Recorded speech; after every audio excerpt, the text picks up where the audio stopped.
ইয়াওমা নাদউ, বলেন আমার সাথে, ইয়াওমা নাদউ কুল্লা উনাসিম বিইমামিহিম। জোরে বলেন আল্লাহু আকবার।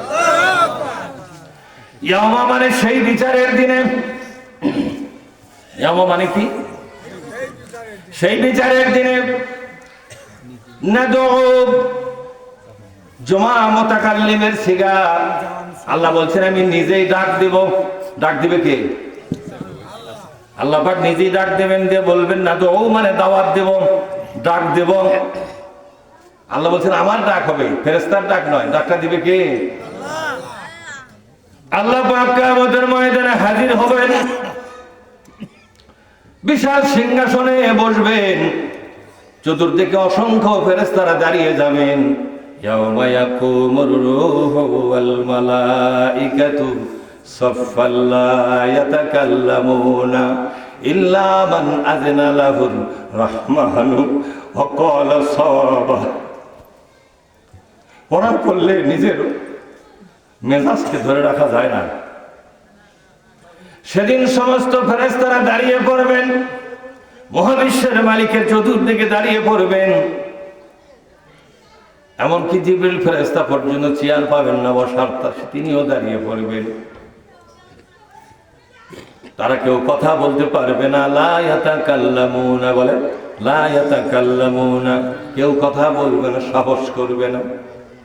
জিবরিল ফেরেশতা পর্যন্ত ভয়ের চোটে নীরব হয়ে যাবেন। আজকে যে কি হয়, আজকে যেহেতু পরকালের বিচার শুরু হয়ে গেছে, নবী রাসূল পর্যন্ত তারা ভয় পেয়ে গেছে। সাধারণ মানুষ কান্নাকাটি করতেছে, ফেরেশতারা পর্যন্ত ভয়ের চোটে কথা বন্ধ করে ফেলেছে। কারো মুখে কোনো সাহস নাই, কেউ সাহস করে কথা বলছে না। ইল্লা মান আযিনা লাহু, বলেন ইল্লা মান আযিনা লাহুর রহমান। আল্লাহ পাক যাকে কথা বলার অনুমতি দিবেন, ও বান্দা তুমি কথা বলো, ও ফেরেশতা তুমি কথা বলো, তখন সে কথা বলার সাহস করবে, বাদ বাকি কেহই নয়। এই হলো পরকালের অবস্থা। সেদিন এই মূর্তির দল যারা করে,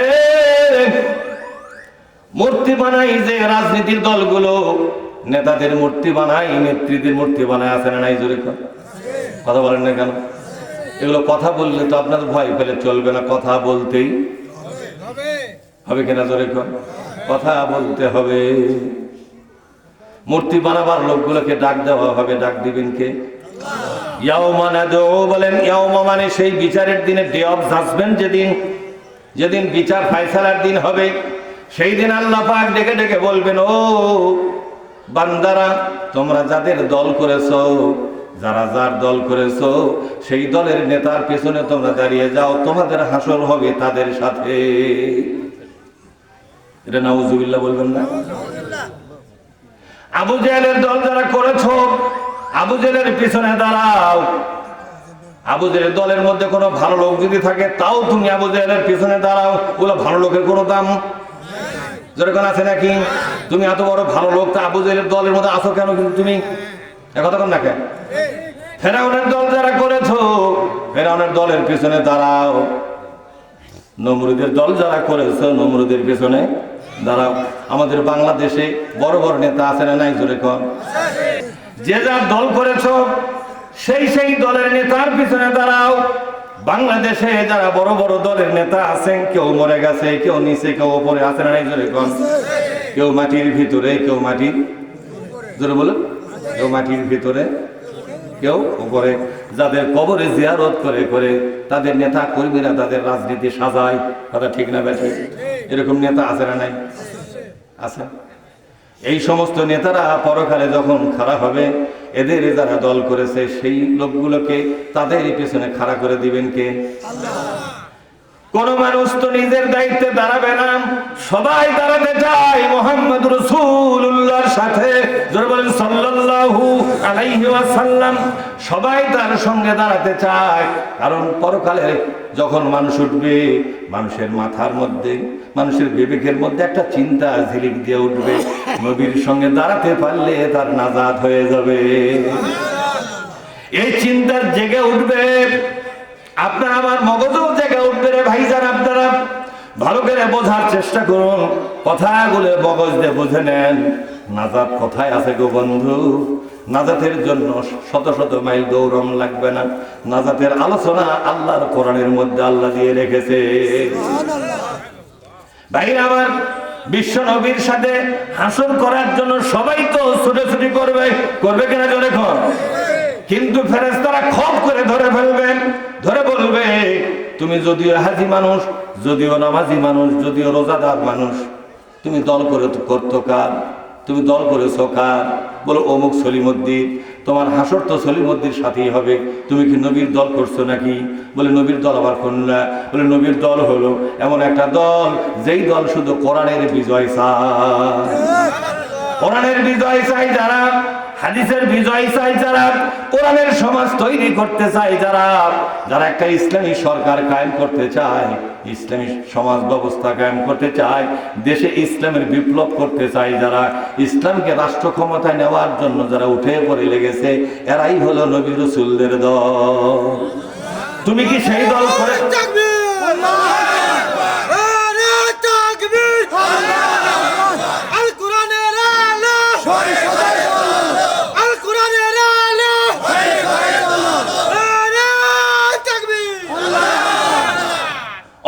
তুমি কি সেই দল করেছো? বলে না, আমি তো সেই দল করি নাই।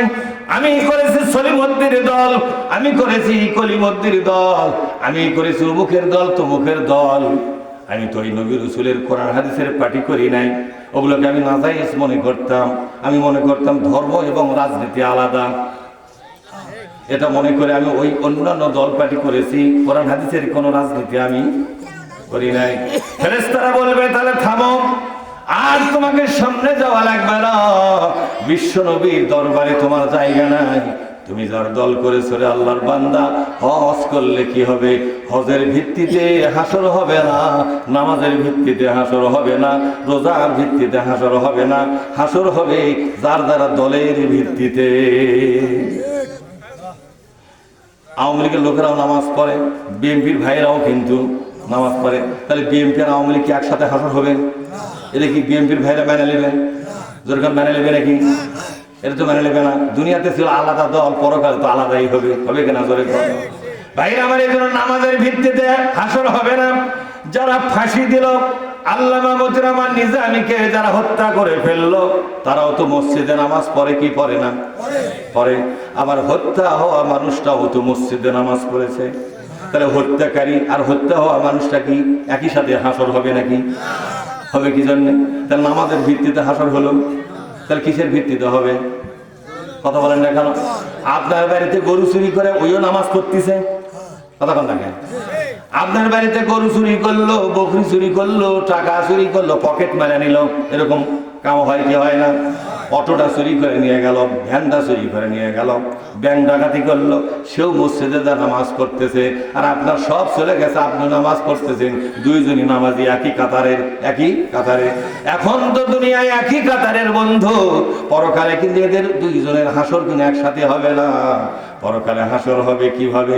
সূরা ইয়াসিনের মধ্যে আল্লাহ সেই কথাও বলে দিয়েছেন, ওয়ামতাজুল ইয়াউমা আইয়ুহাল মুজরিমুন। আজ অন্যায়কারীরা আলাদা হয়ে যাও। দুনিয়াতে তোমরা অন্যায় করেছো যারা, আর যারা ক্ষতিগ্রস্ত হয়েছো, একই সমাজে ছিলা, একই মসজিদে ছিলা। সেদিন আমি আলাদা করি নাই, সমাজভুক্ত সবাই ছিলাম, ঠিক না? ঠিক করে কিন্তু আমি আল্লাহ পরকালে আজকে কাজের প্রতিদান দিব রে। এই যে অন্যায় যারা করেছো আলাদা হয়ে যাও। সবচেয়ে বড় অন্যায় হলো তোমরা যদি মানুষের আইনের দল করে থাকো, তাহলে ওই মানুষ মার্কা নেতাদের পিছনে তোমরা লাইন ধরে দাঁড়াও। এই দলটা পুরাপুরি জাহান্নামে যাবে, কোনো হিসাব ছাড়াই, কোনো হিসাব যেরকম কোনো হিসাব ছাড়াই জাহান্নামে যাবে।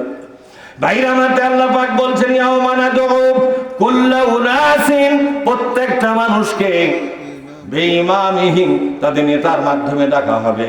নেতা খাড়া করে বলা হবে, এই নেতার দল কারা কারা করেছো। মনে করেন সলিমুদ্দিন একটা নেতা, এই সলিমুদ্দিনকে খাড়া করা হলো, কে এই সলিমুদ্দিন দল করেছো, রাজনীতি করেছো। ফেরেশতারা কেউ তো ভয়ের চোটে হাত তুলবে না, ফেরেশতারা টান মারা হাত তুলবে। ডান মারা হাত তুলে বলবে আল্লাহ এই লোকটা এই দল করেছে, তখন আল্লাহ নির্দেশ দেবে লোকটাকে এই নেতার পেছনে খাড়া করো, এই নেতার যত লোক এর দল করেছে সবগুলার হাসর হবে এই নেতার সাথে। এখন তো বলবো হুজুর নাজাত কেমনে হবে? নাজাত হবে শুধুমাত্র হাসর যাদের হবে মুহাম্মদুর রাসূলুল্লাহ সাল্লাল্লাহু আলাইহি ওয়াসাল্লামের সঙ্গে যাদের হাসর হবে কিয়ামতের ময়দানে আল্লাহ পাক তাদেরকে ক্ষমা করে দিয়ে জান্নাতি করে দিবে। তাকে বলবে ও বান্দা তোমার জন্য আজকে হিসাবটা সহজ করে দিব। আমি কি করে দেবো জোরে সহজ? আল্লাহুম্মা হাসিবনি হিসাবাই ইয়াসীরা, বলে আল্লাহুম্মা হাসিবনি হিসাবাই ইয়াসীরা, ও আল্লাহ আমার হিসাবটা সহজ করে দিও। বিশ্বনবী বলেন তোমরা মোনাজাতে বলবে ও আল্লাহ আমাদের হিসাবটা সহজ করে দিও, এই কথা বলবেন। সাহাবারা বললেন নবীজি হিসাবটা সহজ কার করা হবে, আর এটা কি জিনিস, কেমনে হিসাবটা সহজ বোঝা যাবে? নবী আমার বললেন তোমরা যারা বিশ্ব নবীর সঙ্গে একাত্ম হয়ে আছো, কি হয়ে আছো? বিশ্বনবী যে আন্দোলন করে তোমরাও সেটা করো। বিশ্বনবী যে দাবি নিয়ে ময়দানে আন্দোলন করতেছে তোমাদের দাবি হলো একটাই, বিশ্বনবীর স্লোগান তোমাদের স্লোগান সমান সমান, ঠিক না বেঠিক? বিশ্বনবী চায় মানুষের কোনো মতবাদ এই জমিনে থাকবে না, এটা বিশ্বনবী চায়। এটা যদি তোমারও চাওয়া হয় তাহলে তুমি আর বিশ্বনবীর চাওয়াটা সমান হয়ে গেল, ঠিক না বেঠিক? এজন্য বিশ্বনবীর চাওয়াটা তোমার চাওয়া হতে হবে, বিশ্বনবীর স্লোগানটাই তোমার স্লোগান হওয়া লাগবে। বিশ্বনবী যা যা করেছেন তোমাকে তাই করতে হবে। এইভাবে করে তুমি যদি বিশ্বনবীর সাথে বরাবর হয়ে থাকো তাহলে কিয়ামতের দিন আল্লাহ পাক তোমাকেই ডেকে বলবে বান্দারে তুমি যে তোমার নবীর দলের ভুক্ত ছিলে, কি ছিলে জোরে কর? নবীর দলের ভুক্ত ছিলে, সেই জন্য আমি তোমার হিসাবটা সহজ করে দেবো। সেটা হলো হিসাবটা দেখলাম আর তোমাকে মাফ করে দিলাম, আর তোমাকে জিজ্ঞাসাবাদ করব না। আমি তোমার হিসাবটা দেখেছি বান্দা, বলো তুমি কি ধারণা করতেছো আমার ব্যাপারে, আর তোমার নিজের ব্যাপারে ধারণা কি করতেছো বলো রে বান্দা। বান্দা বলবে আল্লাহ আমার ব্যাপারে ধারণা হলো যদিও কোরআনের আন্দোলন করেছি, কোরআনের দল করেছি, কোরআনের পার্টি করেছি রে মাওলা, কিন্তু তারপরও চলতে ফিরতে বহু ভুল ত্রুটি আমার হয়ে গেছে। কথা বলতে ভুল করেছি, চলতে ভুল করেছি, সংসার জীবনে ভুল করেছি রে আল্লাহ, চাকরি জীবনে ভুল করে ফেলেছি, অনেকগুলো ভুল আমার ইচ্ছার বাইরে ঘটে গেছে, ওগুলোর কথা আমার মনে হয়ে গেছে। আমি নিজেকে অপরাধী বলে মনে করি আমি নিরপরাধ হতে পারি নাই। এটা আমার ধারণা আমার নিজের ব্যাপারে। আমি একজন অপরাধী বান্দা তোমার, আমি একজন অপরাধী বান্দা তোমার। তুমি আমার কাছে যে পরিমাণ ইবাদত চেয়েছিলে, যে পরিমাণ দাসত্ব চেয়েছিলে, সেই পরিমাণ পুরোপুরি আমি করতে পারি নাই, আমি ব্যর্থ হয়ে গেছি। কিন্তু তোমার ব্যাপারে আমার আশা হলো তুমি রহমান রহিম, তুমি গফুর রহিম, যেটা আমি তোমারই কর্মচারী ছিলাম, তোমার ময়দানের কর্মচারী ছিলাম, তোমার নাজিল করা কিতাবটাকে বাংলাদেশে কায়েম করার জন্য জীবনের সবটুকু সময় আমি বিনিয়োগ করেছি। যতটুকু যোগ্যতা ছিল সবটুকু যোগ্যতা দিয়ে চেষ্টা সাধনা করে গেছি, তারপর আমি সফল হতে পারি নাই। তোমার রহমতের আশা করে দাঁড়িয়ে আছি, তোমার রহমতের আশা করে দাঁড়িয়ে আছি না বললাম। তুমি যদি ক্ষমা করে দাও আমার জীবনটা বাঁচবে,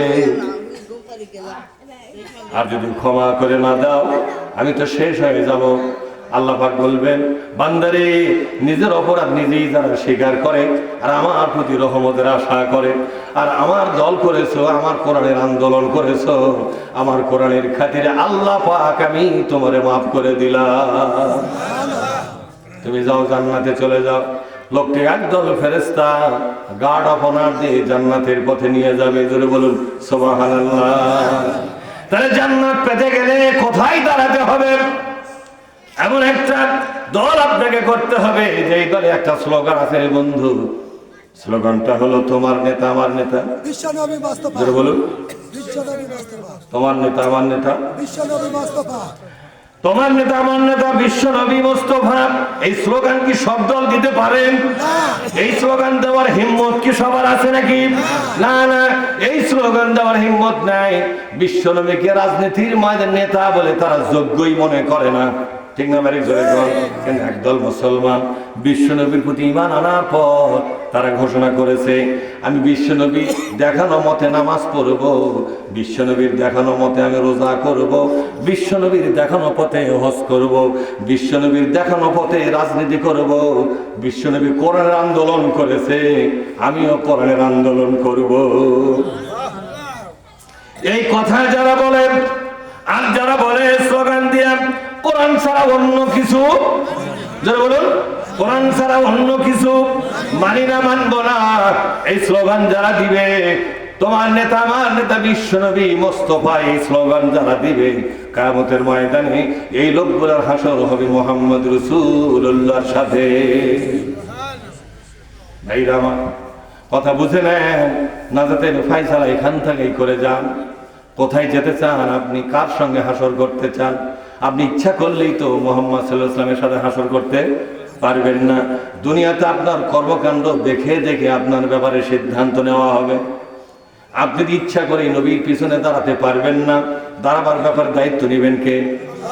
আপনি আপনার কবর থেকে যখন উঠবেন সেখান থেকে নবীর লাইনটা কোথায় আছে এটা কি জানবেন নাকি? আপনি যেরকম জানবেন নাকি? এটা তো জানতে পারবেন না। এই জন্য এখন থেকে আপনি নিজেকে নবীর দলের একজন সৈনিক বানান, কোরআনের দলের একটা সৈনিক বানান।